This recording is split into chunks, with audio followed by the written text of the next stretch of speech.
Tune in to Sports 360 with Ahmed Hamad. अस्सलाम वालेकुम, मुझे कहते हैं आकाशा यासीन और बीइंग अ क्रिकेट लवर, अगर मैं कहूँ कि बहुत सारे सवालात जो इस वक्त मेरे जहन में घूम रहे हैं और मैं चाहती हूँ कि कोई ऐसा स्पेशल किस्म का जो एक्सपर्ट हो, क्रिकेट एक्सपर्ट हो, वो हमारे साथ यहाँ पर मौजूद हो। तो अहमद हमाद सिद्दीकी साहब हैं ना हमारे साथ यहाँ पर मौजूद, उनसे मैं जानना चाहूँगी।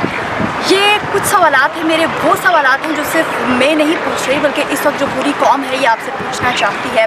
क्रिकेट हमारे खून में बस चुकी है और इस तरह के सवालात जो हैं वो हर दूसरा बच्चा और हमारी जो यूथ है वो आपसे पूछती नज़र आएगी। ये कल क्या हुआ कि हमारे चीफ सेलेक्टर इंतजाम ने इस्तीफ़ा दे दिया, क्यों दे दिया भाई, वजह क्या बनी? देखिए, उनके ऊपर बहुत सारे इल्ज़ाम थे और उसकी क्लैरिफिकेशन के उन्होंने कहा कि पहले तो मैं रिज़ाइन करता हूँ, उसके बाद क्रिकेट बोर्ड ने एक इंक्वायरी कमेटी बनाई है और इंक्वायरी कमेटी जो है वो 5 मेंबर पे मुश्तमिल है। इंतज़ाम ने यही कहा कि जो मेरे पे इल्ज़ाम हैं उसको आप इंक्वायर कर लें और अगर आप समझें कि जनाब ये सब झूठ है, गलत है, तो मैं दोबारा आपके लिए हाजिर हूँ, अदरवाइज आप किसी और को ढूंढ लें।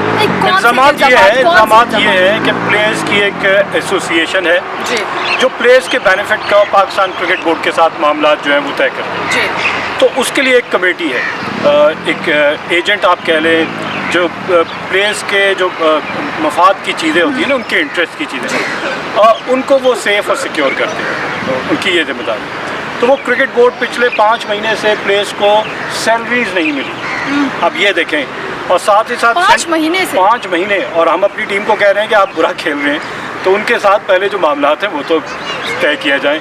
और साथ ही साथ सेंट्रल कॉन्ट्रैक्ट है 1 साल का पूरा, वो कॉन्ट्रैक्ट साइन नहीं हुए अभी तक।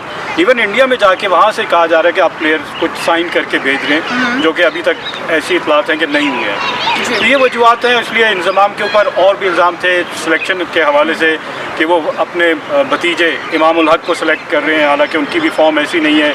160 रन बनाए उन्होंने 6 इनिंग में, सिर्फ 26 की एवरेज से। तो ये भी एक सवाल है कि इंतज़ाम को इस टीम में कैसे जगह बल्कि क्या इंतज़ाम की वजह से कि वो चीफ सिलेक्टर हैं, ये सारी चीज़ें। और उसके साथ साथ इसको खैर हमारे जो मैनेजमेंट कमेटी के चेयरमैन है पाकिस्तान क्रिकेट बोर्ड के ज़का अशरफ, उन्होंने क्लियर कर दिया कि ये टीम इंतज़ाम ने नहीं सिलेक्ट की थी, ये टीम इनसे पहले वाले चीफ सिलेक्टर हारून रशीद जो थे उन्होंने सिलेक्ट की थी। और इंतज़ाम ने कहा था जब सिलेक्ट हो गई है तो यही टीम लेके जाएं, क्योंकि ये टीम पाकिस्तान के कैप्टन बाबर आजम की मर्ज़ी की टीम है। उन्होंने जिन प्लेयर्स को कहा टीम में होना चाहिए वो टीम में।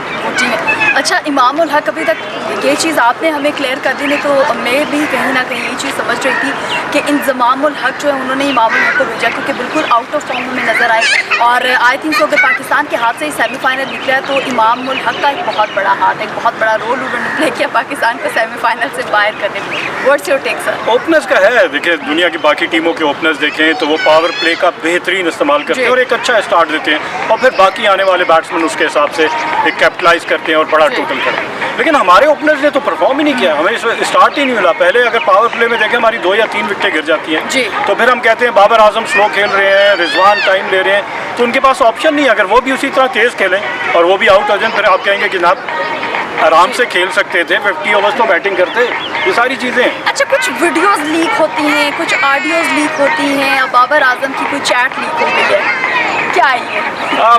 बड़ी मैं कहूँगा कि अनएथिकल सी चीज़ है कि बाबर आजम की व्हाट्सएप पे जो चैट है वो स्क्रीन पे, टीवी स्क्रीन पे शेयर की गई है, नहीं की जानी चाहिए।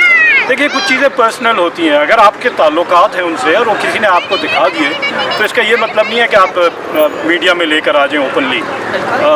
गलत हुआ जो भी हुआ, और इसका फ़ायदा किसको हो रहा है? आप इंडियन मीडिया पूरा इसको हाईलाइट कर रहा है, पाकिस्तान टीम वहाँ पे मौजूद है और इस चीज़ को उछाला जा रहा है कि जनाब पाकिस्तान के कोई चीज़ सीक्रेट नहीं है। इवन उनके कमेंटेटर हैं आशा भोसले, वो ये कह रहे हैं कि जनाब पाकिस्तान में तो सिलेक्टर्स का पता ही नहीं होता कि जनवरी फरवरी मार्च में कोई सिलेक्टर है, अगले 3 महीने कोई और सिलेक्टर है। मतलब उन्होंने वीक की मिसाल दी कि संडे मंडे ट्यूसडे एक है, नेक्स्ट 3 डेज़ कोई और है, और उसके बाद से एक जो 2 दिन बीच में आते हैं वीकेंड के, उसमें वो ये सोच रहे होते हैं कि जो पहले वाला था उसने क्या गलत किया। मतलब एक दूसरे की बेसिकली टांगे खींच रहे हैं, वो इसको वहाँ पे इंडिया की जो मीडिया है वो इसको हाईलाइट कर रहा है। अच्छा, ये चीज़ें बिल्कुल भी नहीं होनी चाहिए। तो अहमद हमाद सिद्दीकी साहब, बहुत शुक्रिया, आज आप हमारे साथ यहाँ पर मौजूद थे। इसी के साथ ही अपनी मेज़बान आकाशा यासीन को दीजिए इजाज़त। खुदा हाफ़िज़।